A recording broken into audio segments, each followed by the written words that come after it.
No respondas a esta pregunta como todos lo hacen. Pero, ¿cuál es la pregunta? Imainaya Kashanki. ¿Y qué significa esa pregunta? ¿Cómo estás? ¿Cómo vamos a responder a esa pregunta? Yo no sé. Puedes responder así. Onkoska Kashani. Estoy enfermo.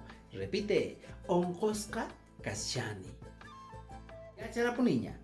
Onkoska Kashani. Onkoska Kashani. Usa. Ahora. Piñaska Kashani.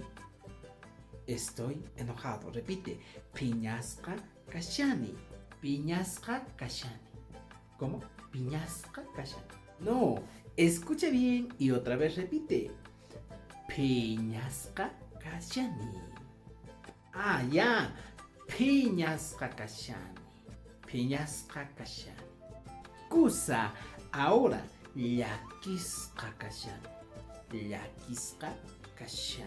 Repite. Yakiska Kashani. Yakiska Kashani. Yakiska Kashani. No. Escucha bien y repite.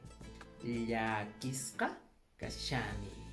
Ah, no es así, entonces es así. Yakiska Kashani. Escucho. Yakiska Kashani. Ahora. Saikuska Kashani.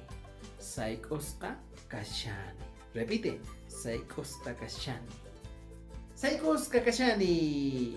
No, no, no, no, no. Escucha bien y repite. Saikusta Kashani. Saikusta Kashani. Saikusta Kashani. Recién aprendí. Saikusta Kashani. Añay. Muy bien, has aprendido algunas expresiones muy sencillas en el quechua. Nos vemos en un próximo video.